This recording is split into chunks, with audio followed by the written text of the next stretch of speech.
નમસ્કાર મિત્રો, તો કેમ છો બધા? તો લાંબા સમયના બ્રેક પછી આપણે આજનો વિડીયો લઈને આવી ગયા છીએ. હવામાનના જે આજના સમાચાર છે તે આપણે જણાવવાના છીએ. તો વિડીયોના એન્ડ સુધી બન્યા રહેજો. વિડીયોને લાઇક ન કરીએ તો અત્યાર સુધી વિડીયોને લાઇક કરી દો. ચેનલ પર ન હોય તો સબસ્ક્રાઇબ કરી બાજુમાં બેલ બટન દબી દો. તો ચાલો મિત્રો, વિડીયોને જલ્દીથી શરૂઆત કરી દઈએ. અને એક ખાસ મિત્રો નોંધ, આપણે જે આજે વિડીયોમાં દર્શાવવાના છીએ તે હવામાન દ્વારા કરેલા જે આ રોડ મેપ છે તેના ઉપરથી આપણે જોવાના છીએ કે કઈ કઈ જગ્યાએ વરસાદ પડવાનો છે. જે માહિતી હવામાન વિભાગ દ્વારા પૂરી પાડવામાં આવે છે એના ઉપરથી આપણે વિડીયો બનાવીએ છીએ. તો આપણે ઘણા બધા લોકો કોમેન્ટ કરે છે કે અહીંયા વરસાદ પડ્યો નહીં, અહીંયા વરસાદ પડ્યો નહીં. પણ મિત્રો, આમાં આપણે અનુમાનો દર્શાવવામાં આવે છે. આપણે ચોક્કસ કહેતા નથી 100% કે આ જિલ્લામાં આપણે કીધું એટલે એ જિલ્લામાં વરસાદ પડી શકે છે, ત્યાં વાદળછાયું વાતાવરણ પણ રહી શકે છે, તડકો પણ કાઢી શકે છે અને સારો વરસાદ પણ થઈ શકે છે. આપણે અનુમાન દ્વારા વિડીયો બનાવીએ છીએ, તો જેની મિત્રો ખાસ નોંધ લેવી. તો ચાલો મિત્રો, જલ્દીથી આપણે વિડીયો સ્ટાર્ટ કરી દઈએ. તો આપણે અહીંયા હવામાનનું જે છે આજે તારીખ 21 ને બુધવારનું આપણે અહીંયા હવામાનનું જે રીડાર છે તે અહીંયા આપણે ફિક્સ કરી દઈએ છીએ. એટલે આપણે આજનું જે હવામાનનું છે તે આપણે અહીંયા જોઈ લઈએ. તો આપણે રેનનું જોવાનું છે, તો અહીંયા આપણે રેન ઠંડર મૂકી દેવાનું છે. અને આપણે જોઈ શકીએ છીએ ગુજરાતમાં આ તાલુકા જિલ્લામાં વરસાદ પડવાની આપણે શક્યતા રહેલી છે. તો આપણે મેન જે પહેલાં સિટીના નામ લઈ લઈએ, પછી અંદર પેટા સિટી લઈ લઈએ. તો હવે અહીંયા મિત્રો વલસાડ છે, સુરત છે, ભાવનગર છે, અહીંયા વડોદરામાં થોડીક અસર છે અને અહીંયા છે બારવાની જેમાં મિત્રો અસર છે. હવે આપણે જોઈએ તો ભાવનગર સાઈડ એરિયો છે, પછી આ સુરતમાં નીચે. તો વલસાડમાં ત્યાં કોઈ આપણને કોઈ ખાસ કોઈ જોવા મળતું નથી.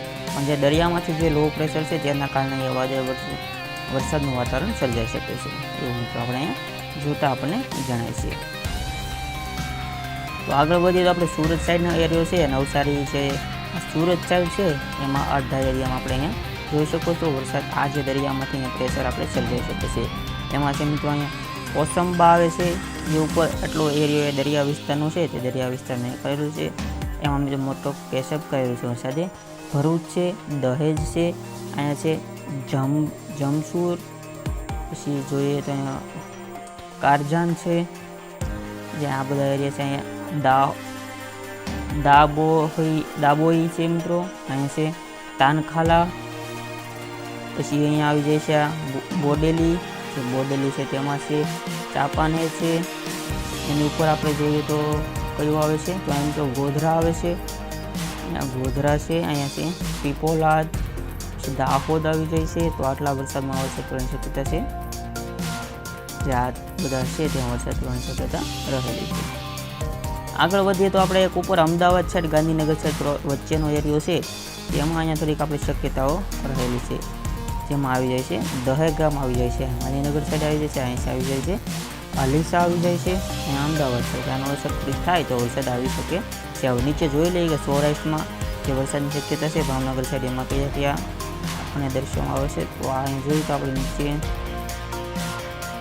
આવી જાય છે ધંધુક આવી જાય છે, બારવાડ આવી જાય છે, બોટાદ આવી જાય છે. પછી અહીંયા બાંગાધામમાં તો મિત્રો થોડી અસર છે કે વાતાવરણ એવું જોવા મળે છે. અહીંયા ખાસ તો કોઈ નથી. નીચે ભાવનગર સાઈડ એરિયામાં જોયું તો આપણે અહીંયા મિત્રો ભાવનગરની થોડી અસર છે, પણ અહીંયા પાલીતાણામાં ફૂલ અસર છે. ત્યાં ગારિયાધાર આવી જાય છે, અહીંયા આવી જાય છે ખડસલિયા આવી જાય છે. પછી અહીંયા નીચે આવી જાય છે તળાજા છે, પાલીતાણા છે. અને મિત્રો અહીંયા નીચે મહુવામાં પણ અસર, મહુવાના બધા વિસ્તારોમાં પણ અસર છે, રાજુલામાં પણ જોવા મળે છે. બાકી આ બાજુ કોઈ એરિયામાં જોવા મળતી નથી. આ બાજુ એરિયામાં ખાસ કાંઈ અસર છે નહીં. તો હવે મિત્રો આપણે જોઈ લઈએ કે હવામાન વિભાગ દ્વારા આગાહી આજના દિવસોમાં શું કરવામાં આવી છે તે આપણે એક નજરે નાખી દઈએ. આપણે હવામાનનું શું કહેવું છે. તો હવામાને અલગ અલગ જગ્યા ઉપર આગાહી કરવામાં આવી નથી, પણ અમુક ચોક્કસ જે હોય છે તેના દ્વારા જ આગાહી આપવામાં આવી છે. તો હવામાનનું કહેવું છે કે ગુજરાતમાં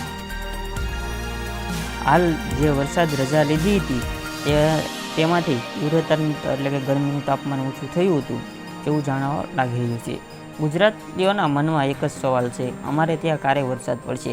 ગુજરાતમાં આગામી 7 દિવસ વરસાદ અને તાપમાન અંગે હવામાન વિભાગે આગાહી કરી છે, જેને તેમણે જણાવ્યું છે કે ગુજરાતમાં આગામી 7 દિવસ તમામ જિલ્લાઓમાં હળવાશથી સામાન્ય વરસાદની આગાહી રહેલી છે.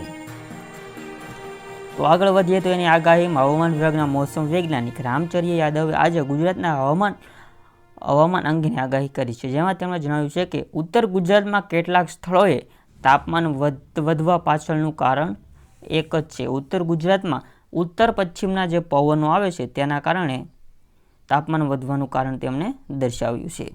પવનો ફૂંકાઈ રહ્યા છે, જેના કારણે ત્યાં ગરમીમાં હાલ વધી રહ્યું છે. આ સાથે તેમણે એમ પણ જણાવ્યું છે કે અમદાવાદમાં ડિસ્કમ્ફર્ટની સ્થિતિ બની જાય છે, તેના કારણે વધારે ગરમીમાં નોંધાયો જોવા મળી રહ્યો છે. આ સાથે તેમણે 7 દિવસ માટે ગુજરાતના તમામ જિલ્લાઓમાં કવર છે, જેમાં હળવાશથી સામાન્ય વરસાદની આગાહી છે. જ્યારે બીજા દિવસે એટલે કાલના દિવસે નવસારી, વલસાડ, દમણગંગા, દાદરાનગર હવેલીમાં ભારે વરસાદની આગાહી છે, જે આજના દિવસ માટે પણ આ સ્થળોમાં થોડી આગાહી આપણે જોઈ શકાય છે. હવે આગળ જોઈએ તો આપણે 21મી તારીખ એટલે બુધવાર આજના ઓલામાં કયા જિલ્લાઓમાં છે, તો આજે જે આપેલું છે તેમાં અરવલ્લી જિલ્લામાં યલો એલર્ટ આપવામાં આવેલું છે. અને બીજું આપણે જોઈએ તો બીજામાં અમરેલી જિલ્લા અને સાબરકાંઠો જિલ્લો છે. આ 2 જિલ્લામાં યલો એલર્ટ અત્યારે આપવામાં આવેલું છે. હવે આપણે આગળ જોઈએ તો 7મા દિવસની વાત કરીએ તો તેમાં ભરૂચ અને સુરતમાં ભારે વરસાદની આગાહી છે, એમાં યલો એલર્ટ આપવામાં આવેલું છે. આ 22 તારીખની આપણે આગાહી અહીંયા જોઈ છે. તો આવી રીતના વિવિધ જગ્યાએ વિવિધ આગાહીઓ કરવામાં આવી છે, તેનો વિડીયો આપણે આગળનો લઈને આવી જઈશું. તો આજનો વિડીયો કેવો લાગ્યો તો કમેન્ટ બોક્સમાં જણાવજો. સાથે જો વિડીયોને લાઇક ન કરે તો લાઇક કરી ચેનલ સબસ્ક્રાઈબ કરી બાજુમાં બેલ બટન દબાવી દેજો. મળીએ આવા જ બીજા વિડીયો સાથે. જય હિન્દ, વંદે માતરમ.